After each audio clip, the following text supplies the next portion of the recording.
Hello student, welcome back my YouTube channel science beta.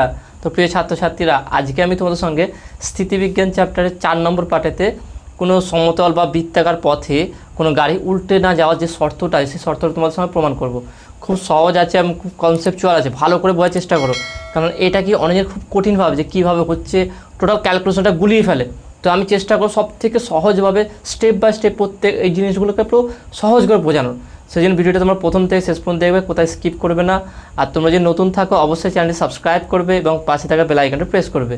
তো দেখেন, প্রথম তোমরা এটা লিখে ফেলো যে গাড়ি উল্টে না পড়ার শর্ত বা বৃত্তাকার পথে কোনো গাড়ি উল্টে না পড়ার শর্তটা কী। তা তোমরা এটা টাইটেল দাও কি, গাড়ি উল্টে না পড়ার শর্ত। ওকে, এটা তোমরা হেডিং দাও। তো নর্মালি দেখবে গাড়ি কোন জায়গাটা বেশি উল্টে যায়, অ্যাক্সিডেন্ট কোন জায়গাটা বেশি হয় দেখবে যখন কোনো গাড়ি খুব স্পিডে চলে আর সেখানে যখন কোনো বাঁকমোড় চলে আসে দেখবে সেখানটায় গাড়ি উল্টে যাওয়ার সম্ভাবনা সবথেকে বেশি থাকে।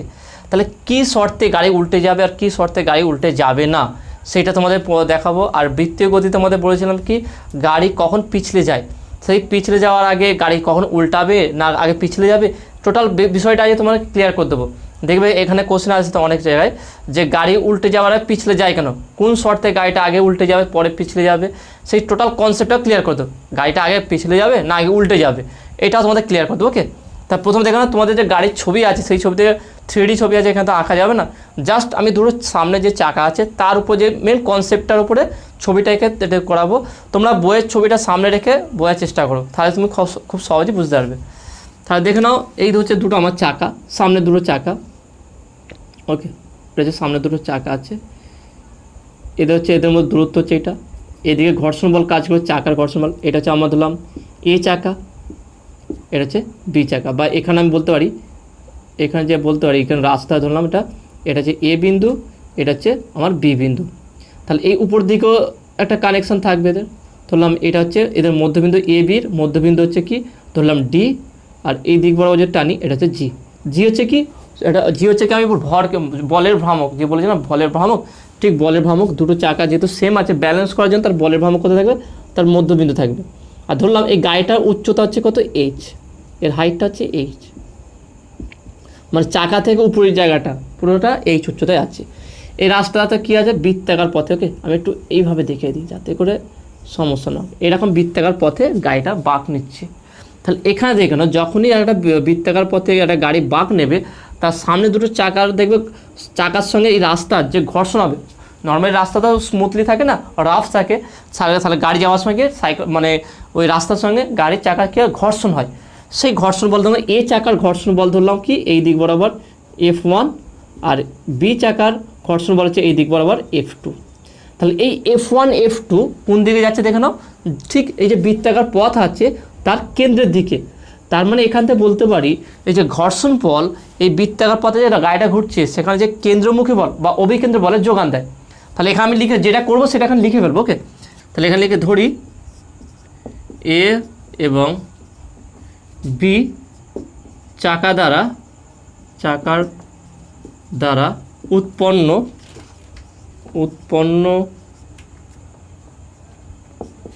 উৎপন্ন ঘর্ষণ বল F1 ও F2 এই ওই বৃত্তাকার পথের বলতে F1 F2 বৃত্তাকার পথের অভিকেন্দ্র বলের যোগান দেয়। ওকে, দেখে না, আমরা একটা পুরো সিম্পল ভাষায় সহজভাবে বুঝবো এটা, যেটা আমি করবো, যেটা বুঝবো সেটা লিখে ফেলবো। আর দেখো খুব সহজ, এটা পরবর্তীতে তুমি যখন বুঝবে না এটা খুব সহজ হয়ে যায় তোমার কাছে, কোনো কঠিন থাকবে না। তাহলে কী করলাম দেখে নাও, একটা গাড়ি যাচ্ছে, এইভাবে গাড়ি যাচ্ছে বাঁক মোড়ে বা বৃত্তাকার পথে বাঁক নিচ্ছে, সেই জায়গায় এই দুটো চাকার দ্বারা এই রাস্তার একটা ঘর্ষণ বল কাজ করবে। সেই ঘর্ষণ বলটা কী হবে, এই দিক কেন্দ্রের দিকে, যেই বৃত্তাকার পথে ঘুরছে সেই বৃত্তাকার কেন্দ্রের দিকে কাজ করবে। তাহলে F1 F2 কোন দিকে কাজ করছে, বৃত্তাকার পথে কেন্দ্রের দিকে। তাহলে কেন্দ্রের দিকে যদি বল কাজ করে তাহলে এই বলটাকে কী বলা হয়, অভিকেন্দ্র বলা হয়। তাহলে এই অভিকেন্দ্র বলের একটা গাড়ি যখন বৃত্তাকার পথে ঘোরে, এই গাড়িটিকে বৃত্তাকার পথে কেন্দ্রের দিকে নিয়ে যেতে যে বল কাজ করবে সেই বলটা অভিকেন্দ্র বল। সেই বলটা কি, রাস্তা এবং চাকার দ্বারা যে ঘর্ষণ হচ্ছে, ঘর্ষণের ফলে যে ঘর্ষণ বল উৎপন্ন হয়েছে F1 F2 সেই বলটাই যোগান দেবে। এখানে লিখে যদি গাড়ির ভর m এবং বেগ, গাড়ির ভর m এবং কমা দিলাম এখানে বেগ v এবং বৃত্তাকার পথের ব্যাসার্ধ r হয়, তাহলে আমরা বলতে পারি কি F1 প্লাস F2, কারণ দুটো মিলিয়ে এ চাকা এবং বি চাকা দুটোর বল যে ঘর্ষণ বল টোটাল কেন্দ্রের দিকে যাচ্ছে, তাহলে এই দুটো বলের সমষ্টি কী হবে, এটা অভিকেন্দ্র বলের সঙ্গে সমান হবে। তাহলে যেই গাড়িটা যাচ্ছে তার ভর m এবং বেগ হচ্ছে v, আর এটা অবশ্যই রৈখিক বেগ। ওকে, এটা অবশ্যই রৈখিক বেগ v এবং বৃত্তাকার পথে যেই পথে বাঁক নিচ্ছে সেই বৃত্তাকার পথের ব্যাসার্ধ যদি r হয়, তাহলে বলতে F1 plus F2 equal to mv square by r। Okay, mv square by r, তাহলে এটা হবে কি অভিকেন্দ্র বল। দেখেন এটা mv স্কোয়ার বাই r এবং অভিকেন্দ্র বল, এটাকেও আমরা অপকেন্দ্র বল এবং অভিকেন্দ্র বল দুটোই সমান হয়। তো দেখবে কোনো যে mv স্কোয়ার বাই r এটা অপকেন্দ্র বলও বলা হয়। একটা জিনিস মনে রাখবে, অভিকেন্দ্র বল এবং অপকেন্দ্র বল দুটোই সেম, এটা তোমাদের বৃত্তীয় গণিতে বলেছিলাম। তো mv স্কোয়ার r এটা অভিকেন্দ্র বলের কাজ করবে এখানে, তাহলে এটা আমরা একটা সমীকরণ পেলাম, 1 নম্বর দিলাম। ওকে, এটা পেলাম। এবার নেক্সট, এবার এটা একটা টপিক, একটা পার্ট হলো, এই প্রমাণের একটা পার্ট, একটা অংশ আমরা বুঝতে পারলাম। নেক্সট এবার দেখে নাও, আমি বলছি কি এই যে মানে গাড়ির নিচে থেকে উপর পর্যন্ত যে হাইটটা সেটা হচ্ছে h, চাকাটা এত উঁচুতে আছে, আর ধরলাম একটা এডি আর বিডি এদের হচ্ছে দূরত্বটা, এদের দূরত্বটা ধরলাম s, তার মানে বলছি এডি equal to BD equal to S. যদি দূরত্ব s হয় তাহলে কী হবে দেখে নাও, যদি গাড়িটার ভর যদি m হয় তাহলে এর ওজনটার নিচের দিকে ক্রিয়া করবে, তাহলে এই মূল বিন্দু দিয়ে এখান থেকে নিচের দিকে ক্রিয়া করবে, সেটা কি mg। আর প্রতিক্রিয়া বলটা কি দুটো চাকায়, কারণ দুটো চাকার দ্বারা তো যাচ্ছে, দুটো চাকার উপর প্রতিক্রিয়া বল কাজ করবে, একটা এদিকে একটা এদিকে। এই বলটা হচ্ছে r1, এটা হচ্ছে কি r2। তাহলে এখান থেকে দেখে নাও, আমি যেটা বলতে পারি যে টোটাল এই গাড়িটার টোটাল ওজনটা নিচের দিকে কাজ করছে mg, আর প্রতিক্রিয়া বল কাজ করছে r1 r2। তার টোটাল এই দুটো বল কি সমান এবং বিপরীত হবে। তাহলে যদি ধরা হয় তাহলে গাড়ির চাকা দুটির প্রতিক্রিয়া বল r1 এবং r2 হলে আমি বলতে পারি কি r1 plus r2 equal to mg।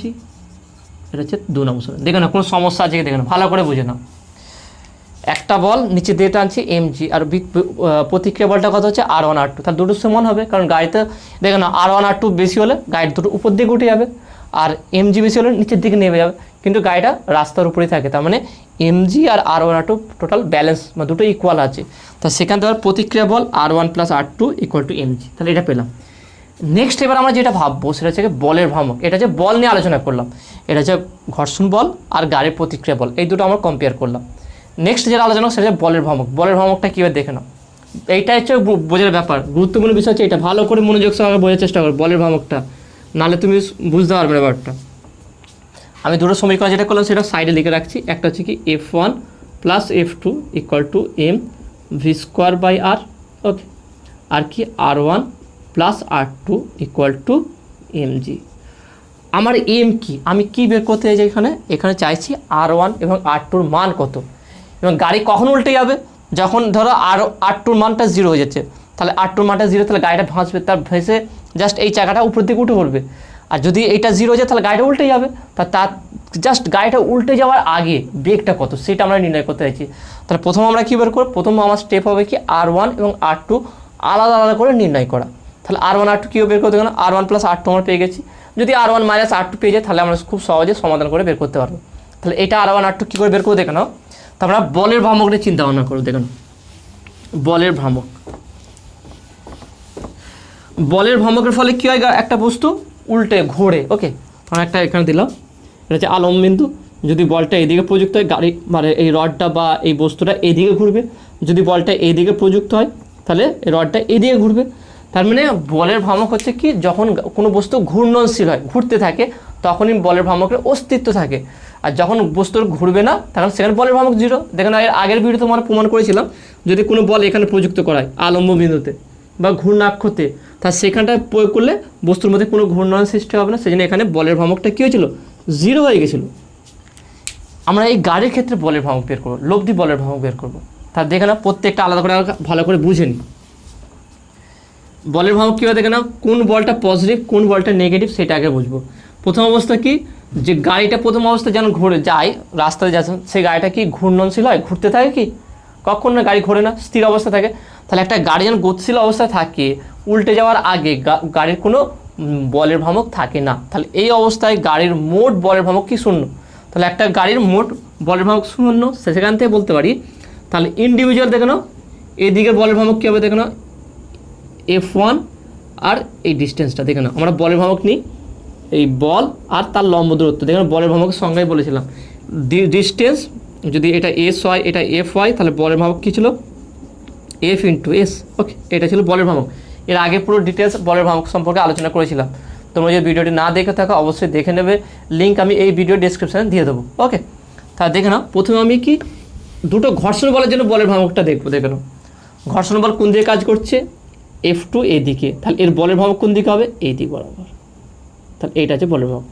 F1 কোন দিকে কাজ করছে, এই দিকে, তাহলে বলের ভ্রামক কোন দিকে হবে, ডিস্টেন্স কোন দিকে, এইটা। বলের ভ্রামক সংজ্ঞাতে আমরা কি বলেছিলাম, বলের ভ্রামক হচ্ছে কি, যেখানে বল প্রযুক্ত হবে, ধরুন এখানে আমার বল প্রযুক্ত হলো, তার লম্ব দূরত্ব, বল আর ডিস্টেন্স এই দুটোর গুণফল।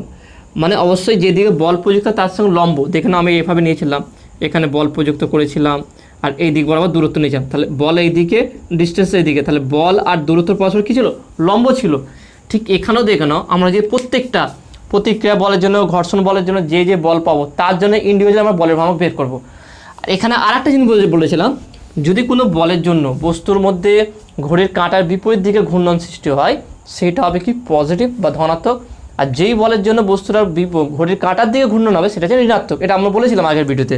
তাহলে এখানে দেখে নাও, প্রথম বলের ভ্রামক ভাববো কোনটা, দেখে নাও R1। তাহলে R1টা দেখে নাও, আর টোটাল এই গাড়িটার টোটাল বলের ভ্রামক আমি যোগ করবো। দেখে নাও R1 হচ্ছে কি, এদিকে কাজ করছে। তাহলে R1 যদি বেশি হয়ে যায়, R1 বেশি হলে চাকাটা কি যাবে, এদিকে উল্টে যাবে। দেখে নাও R1 মানে এই চাকার দিকেও প্রতিক্রিয়া বলটা যদি বেশি হয়ে যায়, তাহলে বলটা বেশি হলে গাড়িটা কোন দিকে উল্টাবে, দেখে নাও এইদিকে। ভালো করে বোঝো, আমার যদি এই দিক বরাবর বল বেশি হয়ে যায়, তাহলে গাড়িটা কোন দিকে উল্টানোর সম্ভাবনা আছে, এই দিকে। তাহলে গাড়িটা যদি এই দিকে উল্টে যায়, তাহলে ঘড়ির কাঁটার দিকে যাচ্ছে, তাহলে এটা নেগেটিভ হবে। ব্যাপারটা আরেকবার বলছি, দেখে নাও R1টা আছে কোন দিকে, এই দিক বরাবর বল আছে।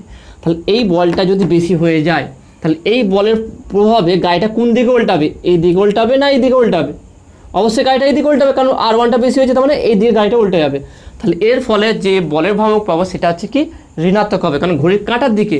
তাহলে বলের ভ্রামক কী নেবে, দেখো না R1, তাহলে নেগেটিভ R1 ইন্টু ডিস্টেন্স, বল ইন্টু লম্ব দূরত্ব। তাহলে লম্ব দূরত্ব কোথায় হবে, এখান থেকে এটি। তাহলে এইটা হচ্ছে এই দিক বরাবর বল, আর এখান থেকে এটা ডিস্টেন্স, কারণ আমি ঘূর্ণাক্ষ সাপেক্ষে, কারণ এর সাপেক্ষে গাড়িটা ঘুরবে। তাহলে এই যে জিডি আছে এর সাপেক্ষে আমি ডিস্টেন্সটা নেবো সর্বদা, মানে তাহলে R1 ইন্টু এডি, এটা হলো প্লাস। এবার দেখে নাও R2, যদি R2 বলটা বেশি হয়ে, দেখে নাও R2 বল যদি বেশি হয়ে যায়, তাহলে এই বলের প্রভাবে গাড়িটা কোন দিকে যাবে, এই দিকে ঘুরবে। দেখে নাও গাড়িটা এই দিকে ঘুরবে। যদি R2 বল বেশি হয়ে যায়, যদি এই বলটা বেশি হয়, তাহলে গাড়িটা কোন দিকে ঘুরবে, এই দিকে উল্টে যাবে। দেখেন R1 বল বেশি হলে গাড়িটা এই দিকে উল্টে যাবে, আর R2 বল বেশি হলে গাড়িটা এই দিকে উল্টে যাবে। তাহলে R2 বল বেশি হলে গাড়িটা কোন দিকে উল্টাবে, ঘড়ির কাঁটার বিপরীত দিকে। আর ঘড়ির কাঁটার বিপরীত দিকে গাড়ি উল্টালে সেই জন্য বা সেই বলের জন্য যে বলের ভ্রামক পাবো সেটা পজিটিভ হবে। তাহলে বলতে হয় প্লাস R2 ইন্টু এখান থেকে ডিস্টেন্সটা কত হচ্ছে, বিডি। ওকে, তাহলে এই দুটো পেয়ে গেলাম আমরা। নেক্সট এবার বলের ভ্রামক দেখে না, এবার হচ্ছে নেক্সট আমরা করবো F1। তাহলে F1 বলটা কোন দিকে প্রযুক্ত হচ্ছে, এই বরাবর।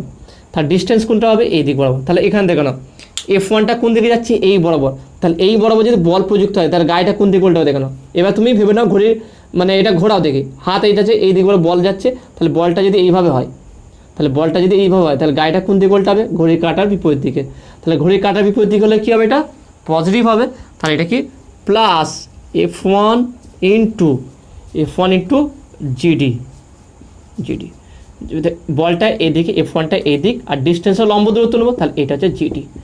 ব্যাপারটা আরেকবার বলছি দেখে নাও, যদি এই দিকে বল হয় তাহলে গাড়িতে কোন দিকে উল্টাবে, এই দিকে, দেখে নাও ব্যাপারটা দেখুন। বল যদি এই দিকে থাকে, বল এই দিকে হলে গাড়ি এই দিকে উল্টাবে।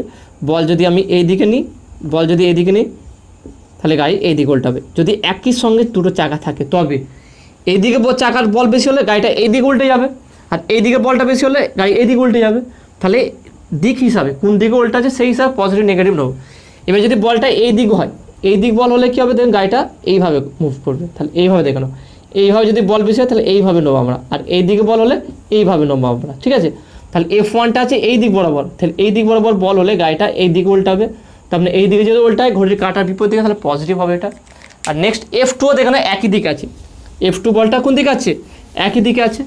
তাহলে F2 প্লাস বলতে আর কি প্লাস F2 ইন্টু জিডি। তাহলে কারণ বলো দেখো F2 আর জিডি এর মধ্যে ডিস্টেন্সটা, তাহলে F1 F2র ডিস্টেন্স দুটো সেম হবে, ইকুয়াল টু 0।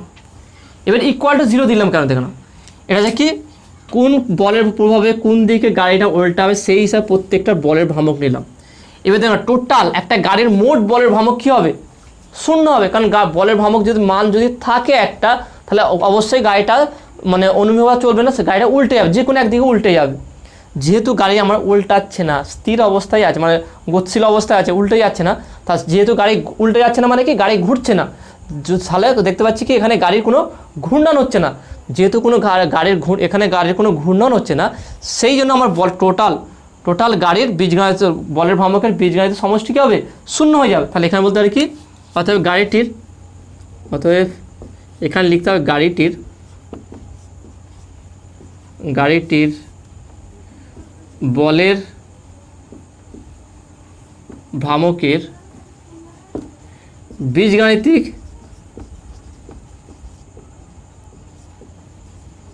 সমষ্টি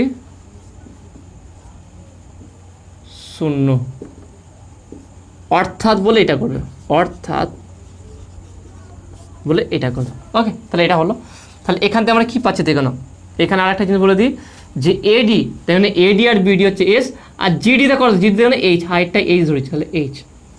তাহলে এখানে লিখে দিই, তাহলে বা -R1 ইন্টু এডি হচ্ছে S plus R2 into S plus F1 into H plus F2 into H equal to 0।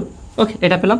তাহলে বা দেখে নাও, তাহলে বলতে পারি এখান থেকে R1 বা একটা কাজ করছি আমি যে -R1 বা এখান থেকে এইভাবে ঘুরে লিখছি দেখে নাও, R2 -R1 into S plus F1 plus F2 into H equal to 0। তাহলে বা বলতে পারি কি R2 -R1 into S equal to -F1 plus F2 into H, এখানে মাইনাস আসছে। তাহলে একটা কাজ করে এখান থেকে মাইনাস কমন নিই, তাহলে যদি মাইনাস কমন নিই কী আসবে দেখো, মাইনাস কমন নিলে R1 -R2 S equal to -F1 plus F2 into H, এই মাইনাস গেল। তাহলে পাচ্ছি কি দেখে নাও, তাহলে বা R1 -R2 ইকুয়াল টু, এবার দেখে নাও এখানে তো আমি এসটা রাখছি, প্রথমে এসটা রাখলাম, F1 প্লাস F2 মান কত পেয়ে যাবেন, mv স্কোয়ার আর, তাহলে এখানে পাচ্ছি কি mv স্কোয়ার বাই আর, তাহলে ইন্টু এইচ। তাহলে এটা যদি উপর দিকে লিখি কত আসবে দেখে নাও,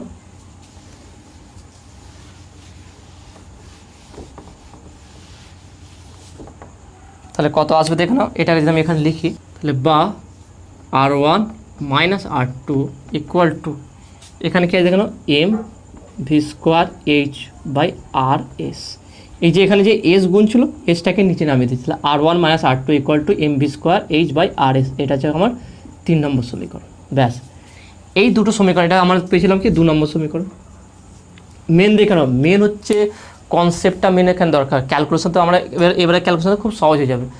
কনসেপ্টটা কী দেবে, এইটা প্রমাণ করতে 3টে স্টেপ মনে রাখে। প্রথম কি, ছবিটা প্রথম বল তুমি ভালো করে দেখে নেবে, এটা দেখার পর বলের যে এখানে যে ঘর্ষণ বল পাচ্ছি, সেই ঘর্ষণ বলটা হচ্ছে কি অভিকেন্দ্র বলের সাথে সমান হবে F1 plus F2 equal to mv square by R, এটা একটা হলো। নেক্সট কি, এই গাড়ির ওজন ধরলাম বা ভর ধরলাম m, তাহলে ওজনটা হবে mg নিচের দিকে, দুটো চাকা দিয়ে যাচ্ছে, তার দুটো চাকা দুটো গাড়িটার ওজনটা ধরে রেখেছে, তাহলে তার দুটো চাকার প্রতিক্রিয়া বল হচ্ছে R1 + R2। তাহলে R1 + R2 = mg, দুটো সমান হবে, তাই এটা আর একটা পেয়ে গেলাম। নেক্সট কী করবো কি, তাহলে এটা দুটো বল, এটা বলের আমরা তুলনা করে এই দুটো সমীকরণ পেয়ে গেলাম, খুব সহজ ব্যাপার। এইটাই হচ্ছে টাফ, এইটাই হচ্ছে কনসেপ্টটা লাগে এইখানটা অনেকজনে বুঝতে পারে যে কী হচ্ছে ব্যাপারটা। এখানে যে কি বলের ভ্রামকের কনসেপ্ট, বলের ভ্রামক ব্যাপারটা তোমাদের আরেকবার আমি ছবিতে ভালো করে বুঝিয়ে দিচ্ছি। এই জায়গাটায় অনেকজনে আটকায়, যে এটা বুঝতে পারে না যে কী করে হচ্ছে এটা, তাই না? দেখে নাও ভালো করে, আমি যেইভাবে বোঝাচ্ছি সেইভাবে বোঝার একটু চেষ্টা করো, ঠিক আছে? এই বরাবর আছে, তাহলে এটা হচ্ছে গাড়িটার হাইট, এটা হচ্ছে জি অভিকেন্দ্র বা ঘূর্ণাঙ্ক, যার সাপেক্ষে গাড়িটা ঘুরতে পারে। এই দিক বরাবর যে বল যাচ্ছে এফ, ধরলাম F2, এটা হচ্ছে F2 এই বরাবর, আর এই বরাবর আমার হচ্ছে F1। এখানে বল হচ্ছে কত R1, এখানে বল হচ্ছে আমার R2। এবার দেখো না, দুটো চাকা যাচ্ছে গাড়ি, তাহলে যদি কোনো একটা চাকার বল বেশি হয়ে যায় তাহলে গাড়িটা কী অবস্থা হবে বলো? একটা গাড়ি চালাচ্ছ তুমি, মানে একটা 4 চাকা গাড়ি চালাচ্ছ, তার মধ্যে কোনো একটা চাকার ঊর্ধ্বমুখী বল বেশি হয়ে গেছে, তাহলে ঊর্ধ্বমুখী বল বেশি হয়ে গেলে গাড়িটা উল্টাবে না? এবার ধরো গাড়িটা এইভাবে যাচ্ছে, ওকে, গাড়িটা যদি এইভাবে যাচ্ছে তাহলে এই গাড়ি এইদিকে যে চাকাটা আছে এই চাকার উপর দিকে যদি বলটা বেশি হয়ে যায় তাহলে এটা যেটা এই চাকাটা যে হাওয়াতে ওড়ে, তার মানে গাড়িটা কোন দিকে উল্টাবে? এই দিকে উল্টে যাবে, তাই না? তাহলে একইভাবে যদি মানে ঊর্ধ্বমুখী বল R2 মান যদি খুব বেশি হয়ে যায় তাহলে এই চাকাটার রাস্তার মধ্যে আর থাকবে কি? থাকবে না, কারণ গাড়ির চাকাটা উপর দিকে উঠে যাবে। তা যখনই R2 মান উপর দিকে ঊর্ধ্বমুখী বলটা বেশি হয়ে যাবে তখন গাড়িটা কী হয়ে যাবে? এই দিকে উল্টে যাবে। এই যদি রাস্তা হয়, এই যে রাস্তার বিপরীত দিকে উল্টে যাবে, এই গাড়িটা এইভাবে উল্টে যাবে না। যদি এই চাকা দেখে নাও, এই চাকাটার R2 মানটা যদি R2 বলের মান যদি বেশি হয়ে যায়, চাকাটা যদি উপর দিকে উঠে যায় তাহলে গাড়িটা এই দিকে উল্টাবে, এই দিকে উল্টে যাবে না। তাহলে কখন গাড়িটা এই দিকে উল্টে যাবে? কেন্দ্রের দিকে, যখন এই R1 এর বলটা বেশি হয়ে যাবে। বলের ভ্রামকটা পরে বের করবো, আগে কনসেপ্টে ক্লিয়ার করো যে গাড়িটা কোন দিকে উল্টাবে, সেই হিসাবে পজিটিভ নেগেটিভটা আসবো, আমরা চিন্তা ভাবনা করবো। তা যদি R1 এর বলটা বেশি হয়ে যায় তার মানে এই চাকাটা যদি উপর দিকে উঠে যায়, মানে রাস্তা থেকে উপরে যদি হাওয়াতে ভেসে যায়, উপর দিকে উঠে যায় এই চাকাটা, তাহলে গাড়িটা কোন দিকে উল্টে যাবে? এই দিকে উল্টে যাবে। গতিশীল অবস্থায় আছে গাড়িটা, তাহলে এইভাবে ঘুরে যাবে। দেখো না, অ্যাক্সিডেন্ট যেখানে হয় বিভিন্ন রকম টিভিতে ভিডিও দেখবে, কোনো একটা চাকা যখন হয়ে যায় গাড়িটা এইভাবে উল্টে যায়, কাত হয়ে যায়, দেখবে এইভাবে কাত হয়ে যাবে। ওকে, কিন্তু কোনো জায়গায় যে মানে বিভিন্ন রকম দেখায় যে যারা খুব ভালো গাড়ি চালাতে বিভিন্ন স্টান্ট দেখায় যে গাড়ির চাকা একদিকে চাগিয়ে নেয় উপরে, তাহলে যখন গাড়ির চাকাটা চেগে যায় গাড়িটা কোন দিকে উল্টে যায় দেখবে, তাহলে সে ব্যাপারটা তুমি খুব ক্লিয়ারলি বুঝতে যাবে। তাহলে R1টা ঊর্ধ্বমুখী বলটা যদি বেশি হয়ে যায় তাহলে গাড়িটা কোন দিকে উল্টে যাবে? এই দিকে উল্টে যাবে, এই দিকে ঘুরবে। তাহলে R1 বলের জন্য গাড়িটা এই দিকে ঘুরবে, আর R2 বলের জন্য গাড়িটা এই দিকে ঘুরবে। এবার দেখো না, বলের ভ্রামকের কনসেপ্টটা কী ছিল? বল এবং কি লম্ব দূরত্ব। তাহলে এর জন্য কার সাপেক্ষে ঘুরছে দেখো না, এইটা তো আমার ঘূর্ণাঙ্ক জিডিতে ঘূর্ণাঙ্ক, এর সাপেক্ষে গাড়িটা ঘুরছে। তাহলে R1 বল কোন দিকে প্রযুক্ত হয়েছে? এই দিকে। তাহলে লম্ব ডিস্টেন্সটা করতে হবে এখান থেকে, তাহলে এটা যদি এ হয় এটা ডি, তাহলে এডি, R1 × AD। তাহলে পেয়ে গেলাম কি R1 × AD, R1 × AD, এটা পেয়ে গেলাম। এবার নেক্সট কি, এটা কোন দিকে ঘুরছে? ঘড়ির কাঁটার দিকে না ঘড়ির কাঁটার বিপরীত দিকে? ঘড়ির কাঁটার দিকে ঘুরছে, তাহলে ঘড়ির কাঁটা দিয়ে ঘুরলে কি নেগেটিভ, এটা আগের ভিডিও আলোচনা করেছিলাম, তাহলে মাইনাস হয়ে যাবে। নেক্সট দেখে নাও R2টা কী হবে? তাহলে এটা যদি ঘড়ির কাঁটা দিয়ে ঘুরে তাহলে এটা ঘড়ির কাঁটার বিপরীত দিয়ে ঘুরবে, তাহলে R2 × এখান থেকে ডিস্টেন্স, এটা যে বিডি, ব্যাস এটা হয়ে গেল। এবারে আমরা এই প্রতিক্রিয়া বলটা আলোচনা করে ফেললাম। নেক্সট যেটা প্রবলেম হচ্ছে কি, যে ঘর্ষণ বলের জন্য কী হচ্ছে? এবার দেখো না, ঘর্ষণ বলটা যদি এই দিকে কাজ করে, দেখো না এই বলটা এই দিয়ে ক্রিয়া করলে গাড়িটা এই দিকে উল্টে যাচ্ছে, তাহলে এই দিয়ে ক্রিয়া করলে এই দিকে উল্টে যাবে, তাই না? ভাবো না, এইভাবে যাচ্ছে, এইভাবে ভাবো, চিন্তা ভাবনা করো। তাহলে দেখো না অ্যান্টি ক্লক হচ্ছে এইভাবে, তাহলে এইভাবে জন্য প্রত্যেকটাই পজিটিভ হচ্ছে, ঘড়ির কাঁটার বিপরীত দিকে যাচ্ছে, তাহলে F1টা এই দিক ক্রিয়া করছে, তার মানে এই বল F1 আর এই ডিস্টেন্স জিডি, তাহলে এটা পজিটিভ হবে, ঘড়ির কাঁটার বিপরীত দিকে হচ্ছে, তাহলে F1 × GD plus F2 × GD = 0, যেহেতু গাড়িটা ঘুরছে না, গাড়িটা এখনও উল্টে যাচ্ছে না, সেই জন্য দিলাম। এবার দেখুন এইভাবে তোমাকে বুঝতে হবে। এই সমীকরণটা দেখুন, এই যে সমীকরণটা তোমাদের লিখলাম আমি, এই সমীকরণটা যদি বুঝতে পারা যায় এই প্রমাণে কিচ্ছু নেই। বারবার ভিডিও দেখে এই সমীকরণটা বোঝার চেষ্টা করো যে কীভাবে আসলো, ব্যাস। এবার তুমি ক্যালকুলেশন করো, এটা খুব সহজ ব্যাপার। দেখো তোমরা পারবে, কনসেপ্টটা যদি ক্লিয়ার হয়ে যায় দেখো খুব সহজেই তুমি এগুলো করতে পারবে। তো আশা করি তুমি এটা বুঝতে পেরেছো যেটা বললাম আমি। এবার নেক্সট আমরা দেখে প্রমাণ করবো R1 R2 বের করবো।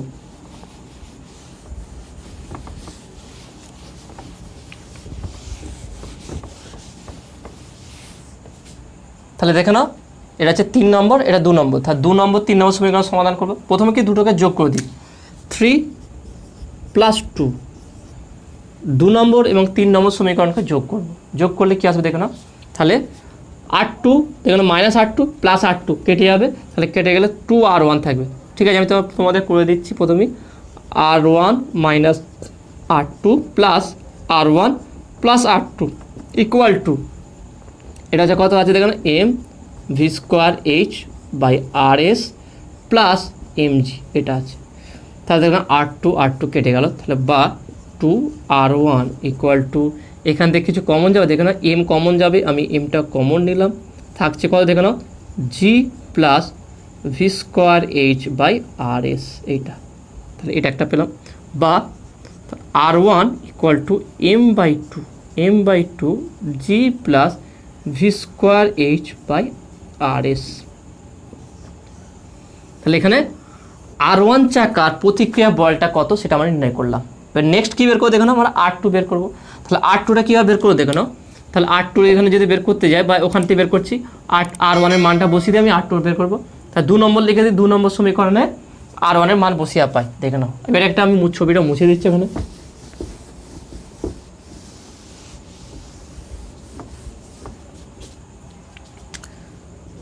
দুই নাম্বার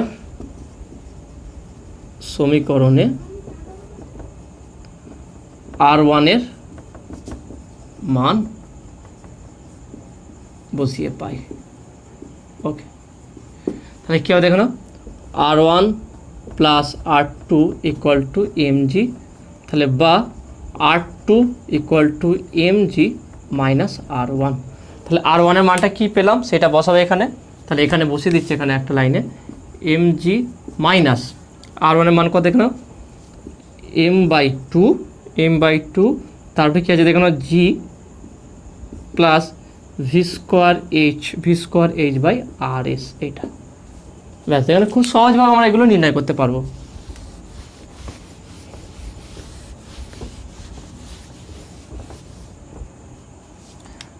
এবার দেখে নাও এখানে কী হচ্ছে দেখে নাও, যদি এটা হয় তাহলে বলতে পারি, তাহলে বা R2 = m কমন নিয়ে নিলাম, m যদি কমন নিয়ে নিই তাহলে থাকছে কত দেখে নাও, g, ওকে, g - g/2 - v²h/2rs, ওকে, 2rs, এটা হচ্ছে, এটা পেলাম আমরা।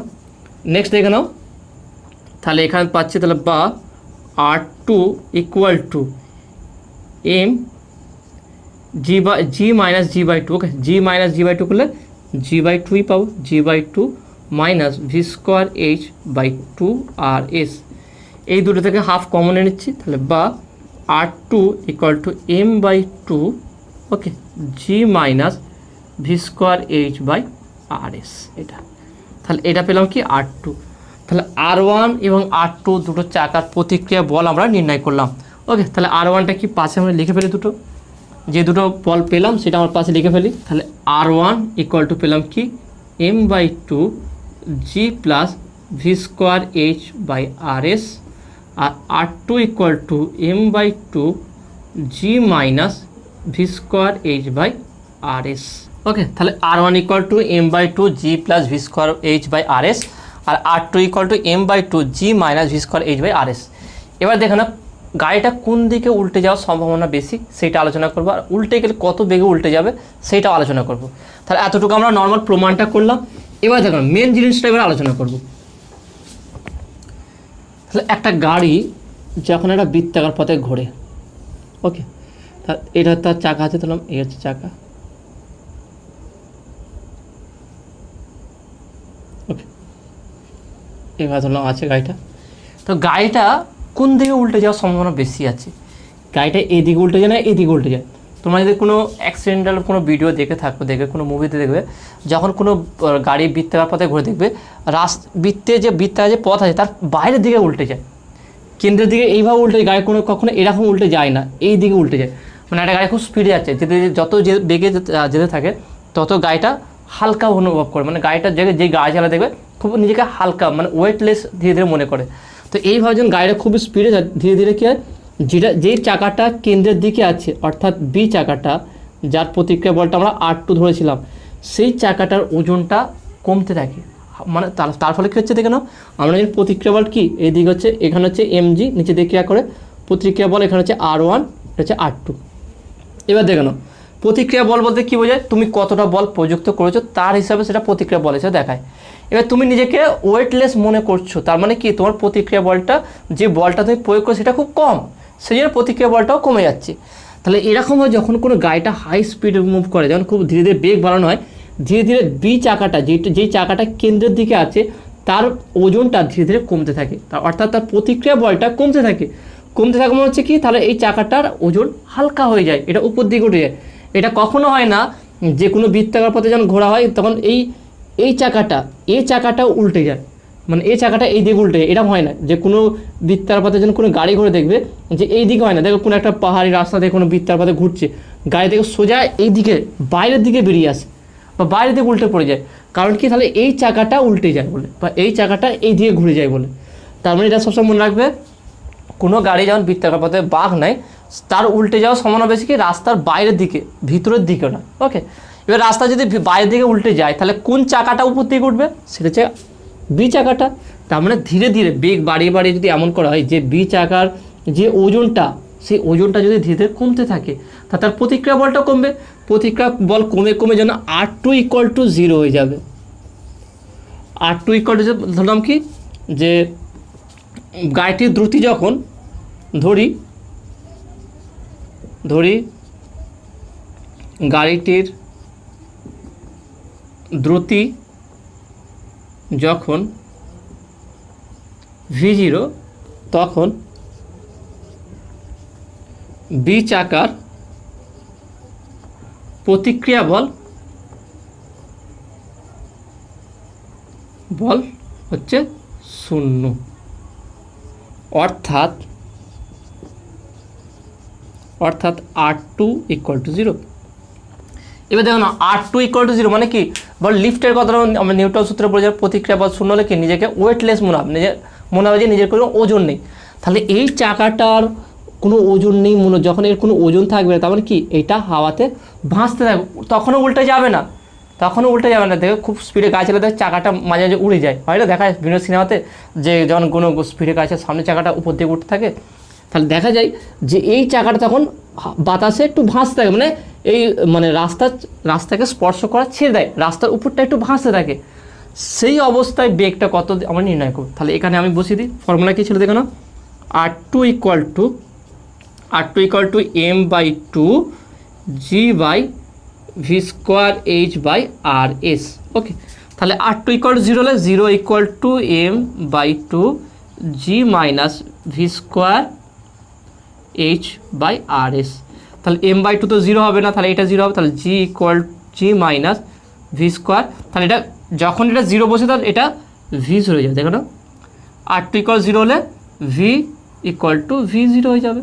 তাহলে যখন আমি r2-র জায়গায় 0 বসিয়ে দেবো তখন v এর জায়গায় v0 বসিয়ে দেবো, তাহলে g-v0²h/rs = 0। তাহলে এখান থেকে বলতে পারি কি, v0²h/rs = g, তাহলে বা v0² = grs বা rsg/h।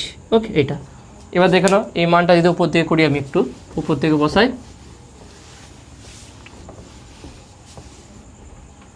তাহলে এখানে মধ্যে কি v0² = কি পেলাম, rsg/h, তাহলে বা v0 = √srg/h। এটাকে একটু আমরা ব্যাখ্যা করি, ব্যাপারটা কি ভালো করে বোঝো। যখন একটা গাড়ি যাচ্ছে, একটা বৃত্তাকার পথে মুভ করছে, খুব স্পিডে মুভ করছে, তাহলে মুভ করতে করতে এমন স্পিড হবে থেকে শেষে কী হবে, যে বি চাকাটা আছে যেটা কেন্দ্রের দিকে আছে, সেই চাকাটার প্রতিক্রিয়া বলটা 0 হয়ে যায়, ধীরে ধীরে কমতে থাকবে, কারণ নিজেকে ওয়েটলেস, ওজনটা খুব কমবে, এবং এই দিকের ওজনটা বাড়তে থাকবে। এই চাকার টোটাল তো mg ওজন তো একই থাকবে, এই চাকার ওজনটা ধীরে ধীরে বাড়তে থাকবে, আর এই দিকের চাকাটার ওজন কমতে থাকবে। তার ফলে কী হচ্ছে, যে প্রতিক্রিয়া বলটা ধীরে ধীরে কমবে, ওজন কম মানে কি প্রতিক্রিয়া বলও কম, তবে নিজের উপরে কি কোনো বল অনুভব হবে না। তাহলে এই চাকাটা যদি কোনো অনুভব না হয়, তাহলে এই চাকাটা কি রাস্তার উপরে উঠে যাবে, একটু হাওয়াতে ভেসে বেড়াবে, তখন উল্টাবে না। তাহলে সেই জাস্ট উল্টানোর আগে পর্যন্ত সেই সময় বেগটা কত হচ্ছে সেটা আমি ভি জিরো ধরেছিলাম। তাহলে আর টু ইকুয়াল টু জিরো হবে, V equal to V zero. তাহলে ভি জিরো কি, যখন প্রতিক্রিয়া বলটা আমার জিরো হয়ে গেছে, অর্থাৎ এই চাকার রাস্তার সঙ্গে লেগে নেই, সেই অবস্থায় আছে, তখন বেগটা হবে V zero equal to root of S R G by H. Okay, এটা পেলাম। এবার ভালো করবো যে তোমার যখন বৃত্তীয় গতি যখন পড়িয়েছিলাম সেখানে গাড়িটা একটা স্লিপ খাওয়া যাবে, স্লিপ যে খাচ্ছে, স্লিপ খাওয়ার জন্য বেগ কত হবে দেখে নাও, সেটা বলেছিলাম যে একটা গাড়ি যখন একটা রাস্তার মধ্যে যাবে যে কত বেগে গেলে সে গাড়িটা স্লিপ খাবে। ওকে, মানে কোনো ঘর্ষণ অনুভব করবে না, সেটা হচ্ছে কি V M equal to root of mu R G. কোনো গাড়ি এটা স্লিপ খাওয়ার, ওকে, পিছলে যাবার শর্ত। ওকে, এটা হচ্ছে পিছলে যাওয়ার শর্ত ছিল। তাহলে ভিএম ছিল কি mu root of mu R জি। এবারে এই দুটোকে ভালো করে কম্পেয়ার করো। এটাকে যদি আমি আরেকবার ভালো করে লিখে দেখুন, ভি জিরো ইকুয়াল টু কী পাচ্ছি, root of S by H. Okay, S by H into R G. তাহলে এটাকে আমি তো একটা কাজ করছি, এটাকে 4 নম্বর সমীকরণ বলছি, আর এটাকে আমি 5 নম্বর সমীকরণ বলছি। এই 4 নম্বর এবং 5 নম্বর সমীকরণটা ভালো করে মানে রিয়েলাইজ করো বা ভালো করে বোঝার চেষ্টা করো। সেটা কি দেখে নাও, মিউ যেখানে সেই জায়গায় এস বাই এইচ আছে। এস বাই এইচটা কি, এইচটা ছিল কি ঘূর্ণাক্ষ সাপেক্ষে, অর্থাৎ ভর কেন্দ্র সাপেক্ষে একটা চাকার ডিস্টেন্স, দূরত্বটা। ওকে, এখান থেকে দূরত্বটা, আর এইচ কতটা উচ্চ, রাস্তা থেকে কতটা উচ্চতায় আছে সেইটা, তার রেশিও বা তার অনুপাতে। এটা মিউটা হচ্ছে কি রাস্তা এবং চাকার মধ্যে যে ঘর্ষণ গুণাঙ্ক আছে, সেই ঘর্ষণ গুণাঙ্কটা। তাহলে এই দুটো সমীকরণ আমরা পেলাম। তাহলে এখান থেকে বলতে পারি যদি এস বাই এইচ, এস প্রথম কেস ওয়ান, এটাকে কেস ওয়ান দ্বারা বলি, কেস ওয়ান। ওকে, কেস ওয়ানটা আমরা আলোচনা করে দেখেন। কেস ওয়ানটা কী আছে, যদি s by H greater than mu হয়ে যায়, বাবু এটা হয় s by H greater than mu, যে এদের যে ডিস্টেন্স বাই হাইট এর রেশিও অনুপাতটা যদি এই মিউর থেকে বেশি হয়, তাহলে মিউর থেকে যদি বেশি হয়ে যায় তাহলে কোনটা ভিএম বেশি হয় মানে ভি জিরো বেশি হয়।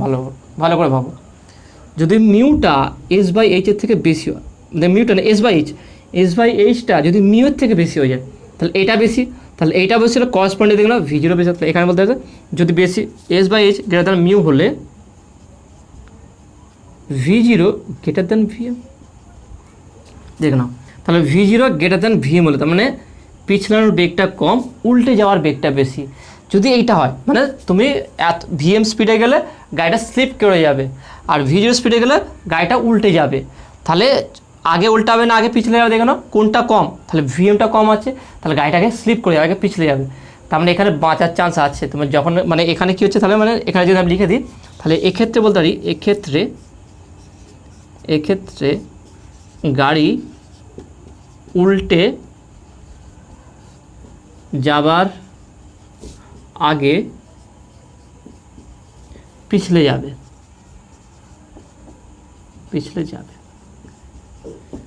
তা দেখে না এক্ষেত্রে কী দেখে না, ভিএমটা ভি জিরোর থেকে কম আছে, মানে গাড়ি উল্টে যাওয়ার জন্য যে বেগ লাগবে তার থেকে গাড়ি স্লিপ করার বেগটা কম আছে। তার মানে গাড়ি উল্টে যাওয়ার আগে কি আগে স্লিপ করবে, মানে আগে স্লিপ খাওয়ার বেগটা কম আছে যেহেতু, তাহলে গাড়িটাকে স্লিপ করবে তারপর উল্টে যাবে। তাহলে এক্ষেত্রে তোমার বাঁচার চান্সটা অনেক বেশি আছে। তোমার যখন তুমি ধরো খুব বেগ বাড়াচ্ছ, গাড়ি চালাচ্ছ, তো খুব বেগ বাড়াচ্ছ, ধরো খুব বেগ বাড়িয়ে যাচ্ছ, স্টাইল দিচ্ছ, দেখাচ্ছ যে তুমি কত স্পিডে গাড়ি চালাতে পারো। ওকে, তো এইগুলো অবশ্যই খুবই ক্ষতিকারক। স্পিড তো এই গাড়ি যেন জোরে চলে এটা তোমার কোনো কৃতিত্ব নেই। গাড়িটা কত ভালো, তার ইঞ্জিনটা কত, সেই জন্য সে স্পিডে যাচ্ছে। স্টায়ারিং তো সবাই ঘোরাতে পারে স্পিডে। তাহলে এইভাবে গাড়ি চালানো খুবই ক্ষতিকারক, এটা একদম উচিত নয় এরকম গাড়ি চালানো। তা ধরো এরকম গাড়ি চালাচ্ছে, খুব স্পিডে গাড়ি চালাতে এমন স্পিডে গেল যে গাড়িটা স্লিপ করে গেল। তাহলে যদি গাড়িটা স্লিপ করে তুমি তো বুঝতে পারছো যে না গাড়িটা উল্টে যেতে পারে, তাহলে সেখানে তুমি ব্রেক ক্রসে নিজেকে বাঁচাতে পারো, এই একটা চান্স আছে। মানে এক্ষেত্রে তোমার বেঁচে যাওয়ার চান্সটা অনেকটাই বেশি। যদি গাড়ি স্লিপ করে যায় আগে তাহলে তুমি গাড়িটা সেই হিসাবে গাড়িটা স্টপ করতে পারো, সেটা ব্রেক ক্রসে বা তার অ্যাক্সিলারেটর কমিয়ে গাড়িটা থামাতে পারো। তাহলে এক্ষেত্রে হচ্ছে কারণ বেগ মানে গাড়িটা উল্টে যাওয়ার বেগটা অনেক বেশি স্লিপ খাওয়ার থেকে, সেই জন্য গাড়িটা এখানে প্রথমে স্লিপ করবে তারপরে উল্টে যাবে। তার যখনই গাড়িটা স্লিপ করবে তুমি সেখানে যদি ব্রেক কষে দাও তাহলে গাড়িটা থেমে যাবে। নেক্সট কি কেস টু, সেটা কি যদি s by h less than mu হয়, অর্থাৎ হলে বা এটা হলে V zero less than VM. তার মানে এখানে কোন বেগটা বেশি দেখাচ্ছে, সেটা হচ্ছে কি স্লিপ খাওয়ার বেগটা বেশি, উল্টে যাওয়ার বেগটা কম। ব্যাস সমস্যা এখানটায়। মানে গাড়িটা স্লিপ খেতে গেলে যে বেগ লাগবে গাড়ি উল্টে গেলে তাতে কম বেগ লাগবে। তাহলে গাড়িটাকে উল্টে হবে না স্লিপ খাবে বলো? আর একবার বলছি, গাড়িটা উল্টে যেতে যেই বেগ লাগবে গাড়িটা স্লিপ হতে তার থেকে কম বেগ আর বেশি বেগ লাগবে। তাহলে গাড়িটা আগে উল্টে হবে না স্লিপ খাবে? গাড়িটা অবশ্যই আগে উল্টে যাবে, কারণ স্লিপ খাওয়ার জন্য আরও বেগ বেশি লাগবে। তাহলে এক্ষেত্রে বলা যেতে পারে এক্ষেত্রে গাড়ি পিছলে যাওয়ার আগে উল্টে যাবে,